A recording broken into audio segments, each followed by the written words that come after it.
Coming up on today's edition of the Locked On Raiders podcast, we'll continue to do a deep dive on the players that the Raiders have added this draft season. And today we'll turn our attention to undrafted free agent Dalton Wagner, the offensive lineman out of Arkansas, as Andrew Hutchinson. He'll join the show to talk all things Wagner. We'll have news and notes. We'll have your calls and texts, all coming up on Tuesday's edition of the Locked On Raiders podcast, May 9th, 2023. Just win. Just win. Just win. Just win. The autumn wind is a raider, pillaging just for fun.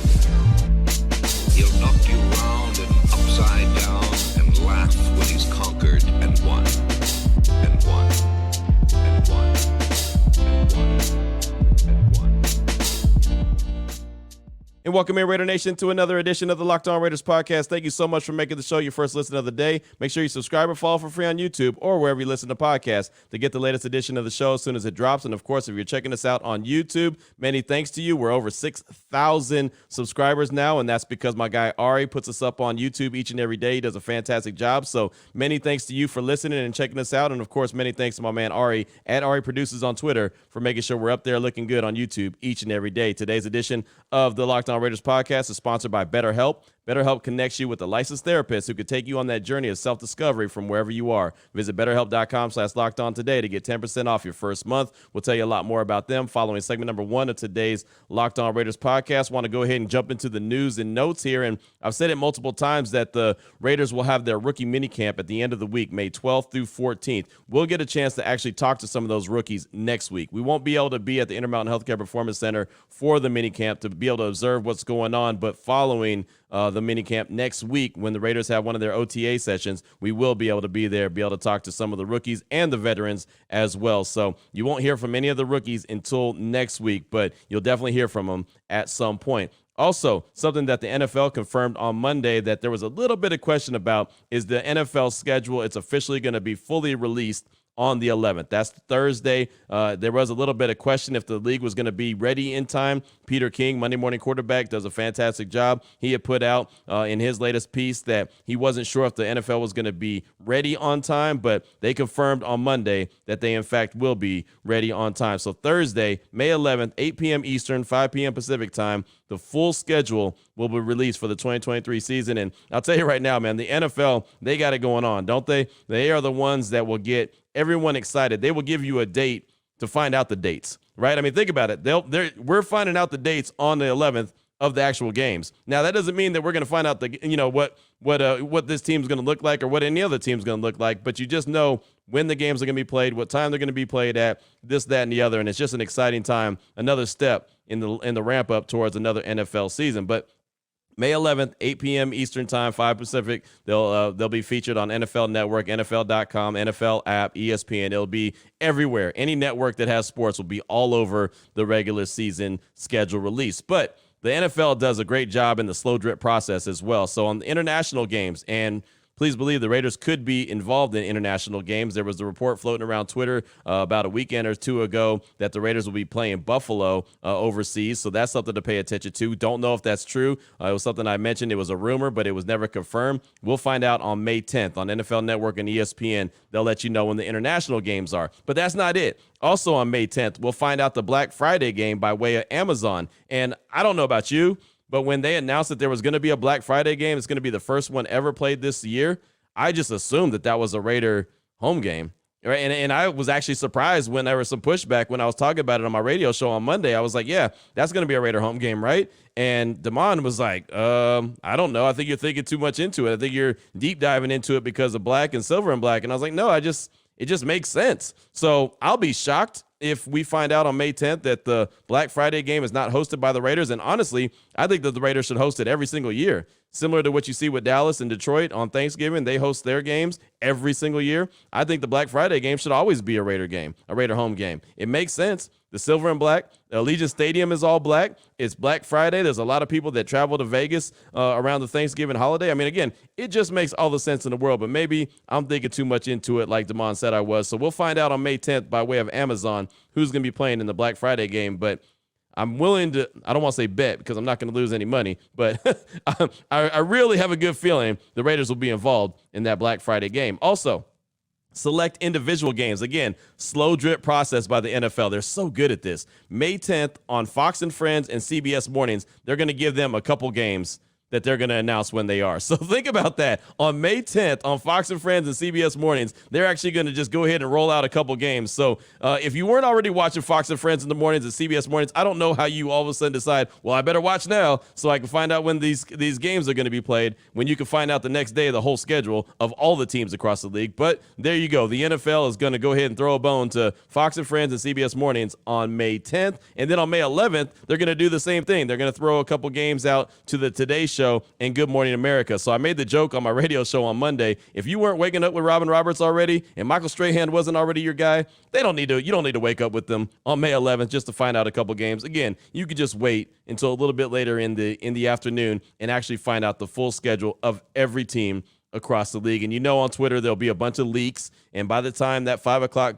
Pacific time rolls around, there'll be all kind of different people that are tweeting, oh, I got the whole schedule right here, except for I don't have the week 13 game or whatever. There's always so many leaks that come out on Twitter. I don't need any of that either. I'm not that guy. Maybe I'm, getting old in my age and whatever, the get off my lawn guy. I don't know, but I'll just wait.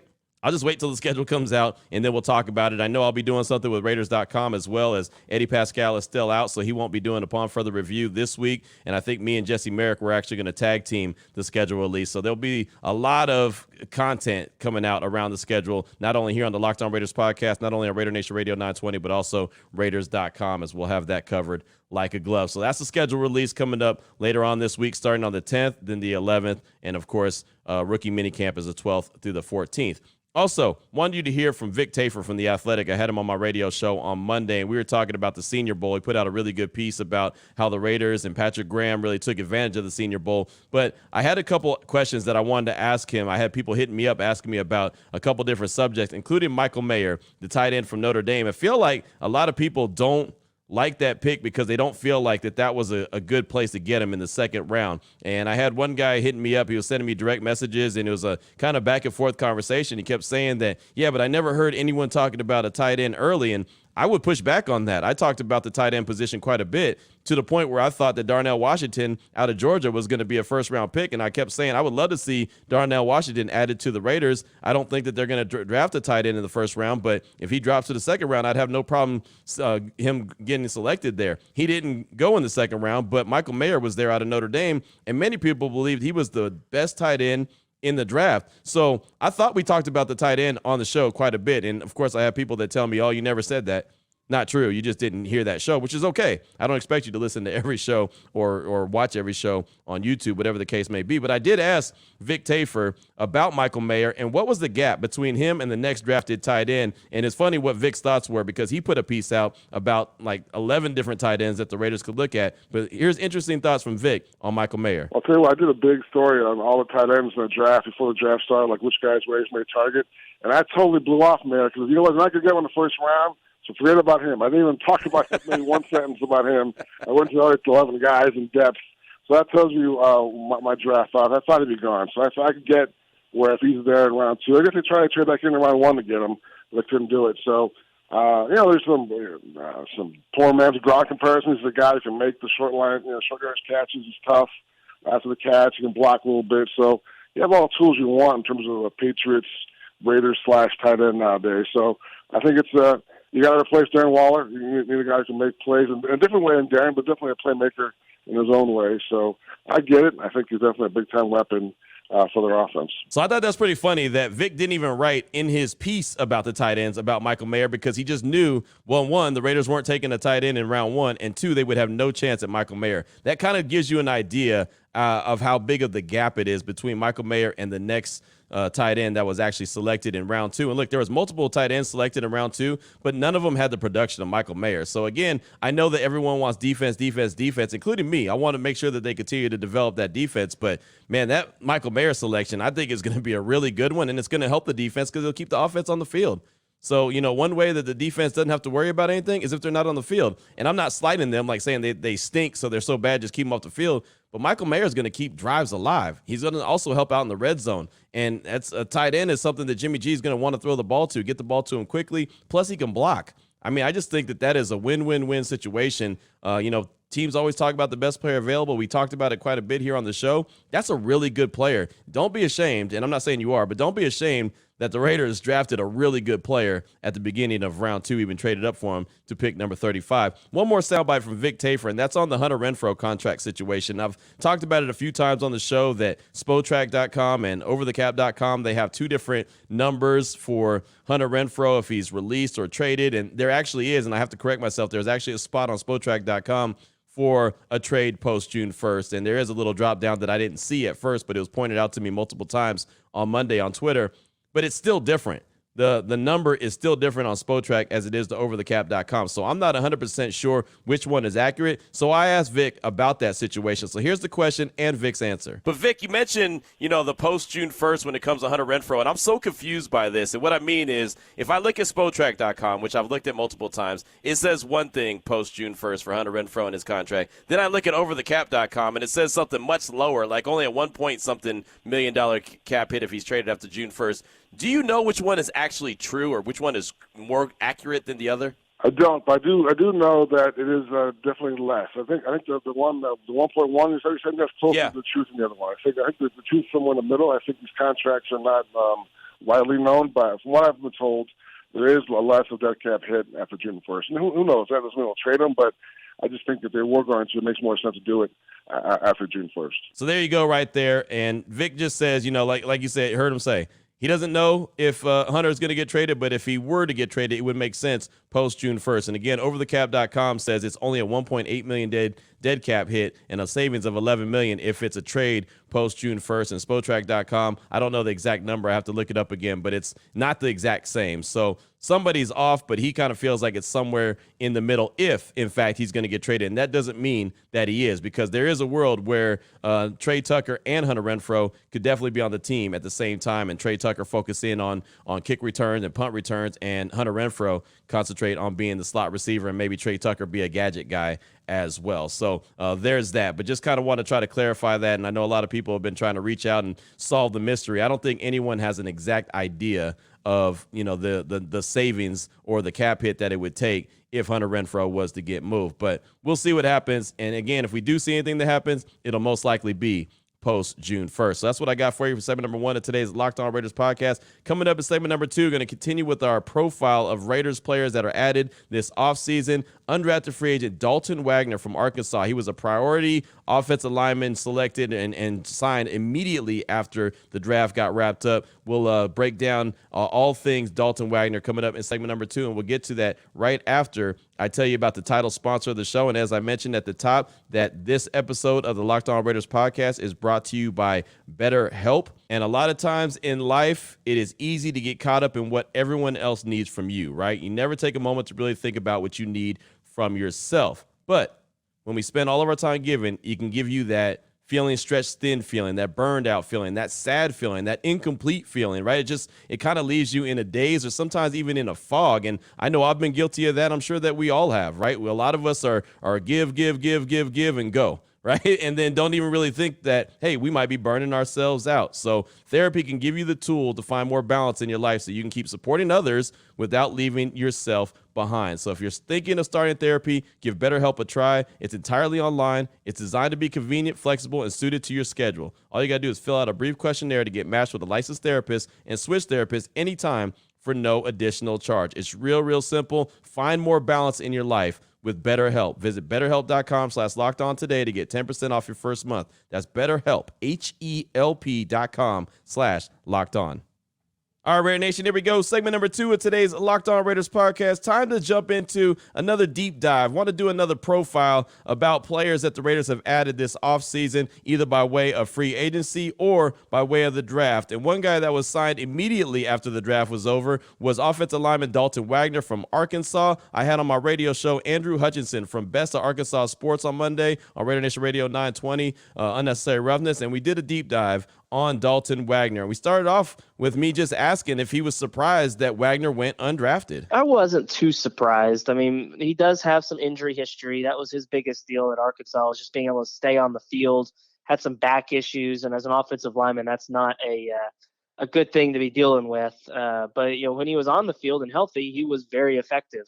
I think there are some limitations. I think they really only viewed him as a right tackle. Okay. There was a couple of years where there was some question marks at left tackle, and we would always ask Sam Pittman or whoever the coach was at the time, because I think when Dalton Wagner signed with Arkansas, I'm pretty sure it was still under Brett Bielema. Yeah, it was. And then he played for Chad Morris, and then Sam Pittman. But every time we asked the coaches, like, "Hey, could Dalton slide over, swap sides and go to left tackle?" And it was always like, "Yeah, we really like him at right tackle." So I kind of see him as kind of a right tackle only guy. So I wasn't necessarily surprised that he went undrafted. But I also wasn't surprised that a team really kind of wanted to swoop him up, reel him in right after the draft, because he does have some talent. And if he can stay healthy, and it sounds like he's as healthy as he's been. Talked to him at Pro Day about a month or so ago, and that was his thing. Is like, I've taken some time off, I've gotten my body right, gotten healthy, and I think that's going to work wonders for him, potentially making an NFL roster. Well, I'll tell you what, at 6'9", 330 plus pounds, I mean, he looks like a monster of a dude. Of course, he's got the WWE NIL deal. He could be a wrestler if he wants to be. Would you say the injuries are really his biggest issue, or is there anything else that you could say, okay, this is an area of his game he needs to improve as well?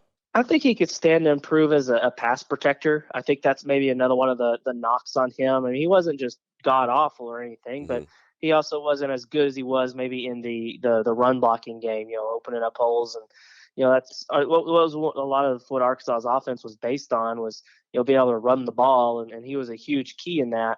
But he could probably improve as a pass blocker. But I think injuries are probably the number one kind of red flag with him.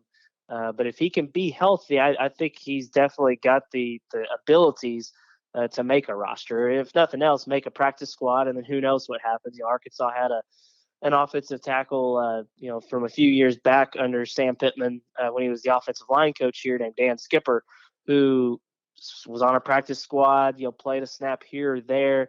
And then last season, he finally got an opportunity after, it's probably been 5 years in the NFL, mostly on practice squads. He gets a chance to start for the Detroit Lions. So maybe that's kind of a similar career path. I think he's got the skill set and ability to kind of stick for sure. Again, we're talking with Andrew Hutchinson here, talking all things Dalton Wagner on Raider Nation Radio 920. The Raiders signed Wagner as an undrafted free agent following the draft, and he's got a lot of snaps that he's played. I mean, the guy is, 24, 25 years old, so he's been in college for quite a while, played under multiple coaches. How much do you think that experience and all those snaps that he got in college will kind of help him adapt to maybe to the NFL a little bit quicker? Yeah, he was one of those 60-year guys. Thanks to COVID, he got that extra year of eligibility and came back and used it. And yeah, he's played a ton of snaps under multiple offensive coordinators and also in the SEC. I think that's the biggest thing, is he's gone up against some premier edge rushers, guys that are in the NFL now. So he's got the experience. I think that only prepped him, made him better.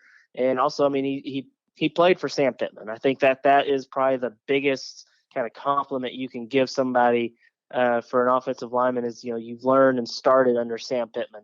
That's a guy that knows offensive line play a lot more than I do, and he liked Dalton Wagner. I mean, actually, I say he loved Dalton Wagner. He was one of his favorite guys just by the way he talked about him. So I think that speaks volumes, in my opinion. So I think that definitely is a plus for him, and we'll give him at least a shot to make it in the NFL. I saw where he was voted a captain to start the 2022 season, or right before the 2022 season. So how much does that say for his leadership of what the rest of the team thought about him? Oh yeah, he's a big time leader. He's a vocal guy. A guy that really kind of commands the room. I mean, it helps being 6'9", 330 something pounds, like you said, and the hair that he has and everything. I mean, he's a commanding presence. And also, if you or anyone else in the media has an opportunity to talk to him, you'll really enjoy it, because he's great with the media, very well spoken. Guys respect him. So I think that also, it helps him as well. I mean, he's a guy that's he's going to know his role. He's not going to come in and just be like, hey, I'm a guy, I need to take over or whatever.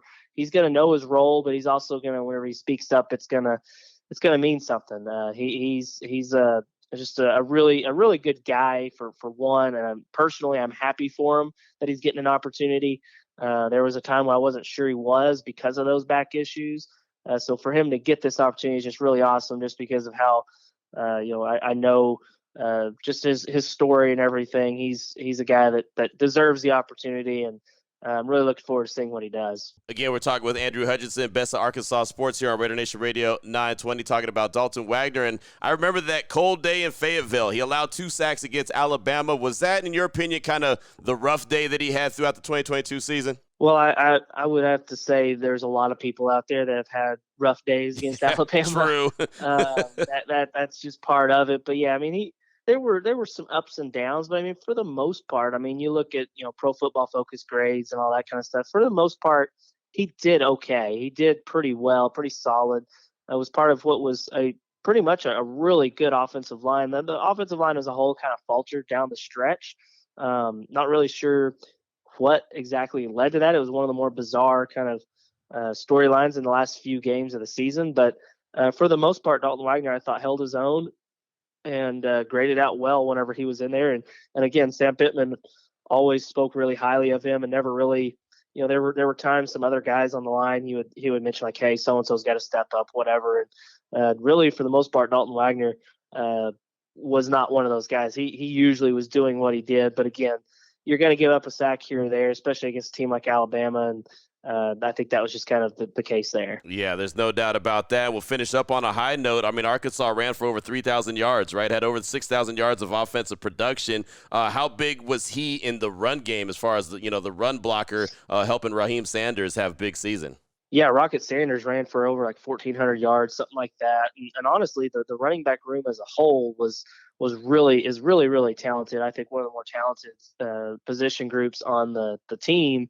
And I think the offensive line, both Dalton Wagner, Ricky Stromberg at center, got drafted by Washington, and some other guys that were on that unit played a huge role in that. I think that was a big thing. And plus, I mean, you also got to look at KJ Jefferson, the quarterback, also ran for some solid numbers as well. Huge part of that run game. And I think Kendall Briles, the former offensive coordinator, had a lot to do with that. But again, you have to have the offensive line. That was one of the things I think Arkansas fans were most frustrated with, under the previous regime before Sam Pittman got here, is that the offensive line was not up to SEC standards. And Dalton Wagner was part of that. I mean, honestly, he was one of the guys that played under the previous coach. And Sam Pittman comes in and turns Dalton Wagner into a guy that can get signed as a priority free agent in the NFL, something that I, 4 years ago, didn't think there was anywhere even close to being possible. So I think that's a credit to Sam Pittman, but also credit to Dalton Wagner and his work he put in as well, and being a big part of what they did last year. And honestly, I would say Arkansas was an elite offense when KJ Jefferson was on the field. You look at the numbers whenever he wasn't out with an injury or clearly not 100%, and they were like a top 10, top 20 offense in the country. And again, a lot of that boils down to what Arkansas did up front, and Dalton Wagner was a huge part of that. Andrew, I know you said that he played on the right side, right tackle. Is there any potential that he could kick inside the right guard as well, or is he kind of versatile in that scenario? I'm trying to remember. I don't know if he ever really did that much at Arkansas. He's a guy that would give it a shot for sure. I mean, he's not going to be totally resistant to it. He's a smart guy, I think. So, I mean, he would definitely have the mental capacity to do it. He would be pretty big as a guard at 6'9". But I think there's some durability and flexibility there with him that he would at least be able to give it a shot. But I truly see him more as a right tackle at the next level, but who knows? I mean, people have surprised me before. So there you go. It's a little bit of background right there, a little bit of deep dive into Dalton Wagner, the offensive lineman from Arkansas, a guy that's got a big body. If he's going to fill any void for the Silver and Black, most likely it's going to be that right tackle position, but at least he's more competition in camp. And so that's what I'm excited about, is the competition part of things. I also had on my radio show on Monday a guy that joined the show to talk about McClendon Curtis, also an offensive lineman that the Raiders signed immediately after the draft by way of Chattanooga. So maybe I'll bring that conversation to the program on tomorrow's show. But just wanted to go ahead and start off with Dalton Wagner, since he was the top priority. He was the first one signed by the Silver and Black. Coming up in segment number 3, your calls and text straight off that Locked On Raider podcast voicemail line, 707-654-4693. This is the Locked On Raiders podcast. Here we go, Raider Nation. Segment number 3 of today's Locked On Raiders podcast. Your calls and texts draft that Locked On Raider podcast voicemail line, 707-654-4693. Let's start things off with a call from Raider B in the 757. He's calling to talk about the draft, talks about giving Ziegler and McDaniels a chance, and tells you why. Here he is, Raider B in the 757. Hey, Q, Raider B here in Minneapolis. Hey, just listened to your Friday podcast. Great show as always. I just had to say, I'm getting a little depressed listening to a bunch of the calls and the callers. I'm with you, Raider Nation. We all have kind of low expectations, and after all the poor drafts, but the draft's over, everyone. I mean, like you said today, Q, I mean, we don't have to care what all the media outlets say, but for once, it's nice to be graded a B, B plus, instead of a C minus, a D, an F. That's worth something, but more importantly, I think it's a pretty solid draft, and let's give it a chance.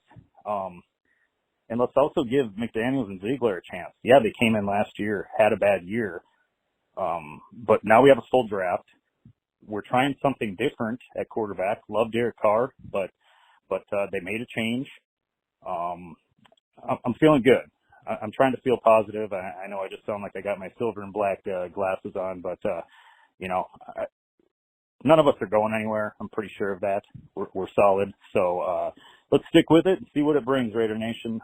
One other thing, Q, John McClain was on the day you couldn't be in there. I think it was Damon, and he had a great story about just your story coming from Texas radio and all the things you've done in the past to where you're at now. And I just thought that was really cool. So anyways, props to you, Q. Keep up the great work.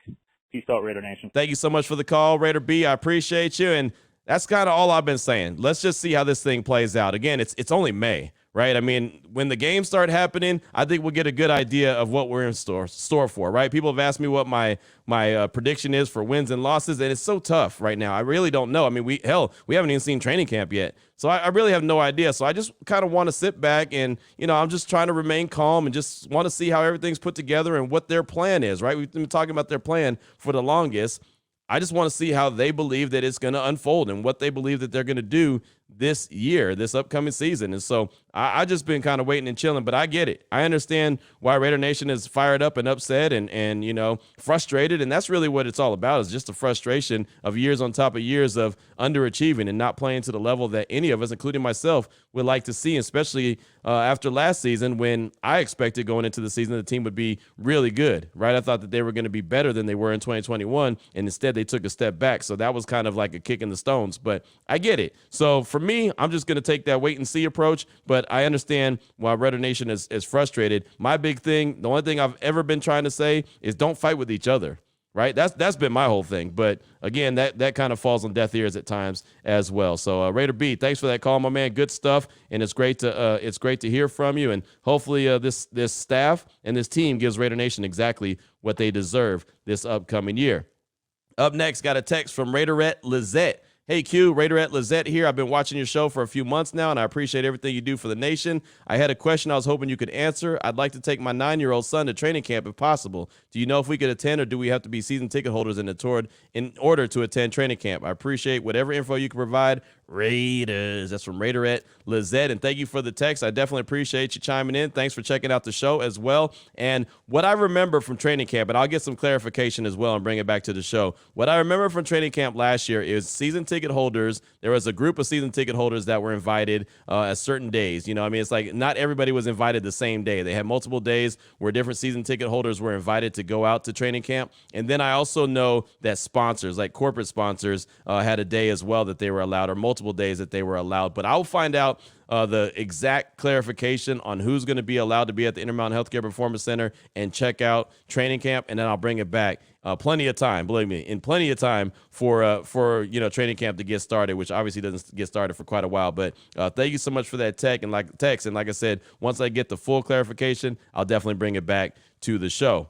Next up, got a call from Raider Ed from Rancho Cucamonga. He's calling to talk about Max Crosby and Chandler Jones and the fact he feels Max Crosby may be a little overrated. Here he is, Raider Ed from Rancho Cucamonga. Hello, Q. This is Raider Ed from Rancho Cucamonga here in Southern California.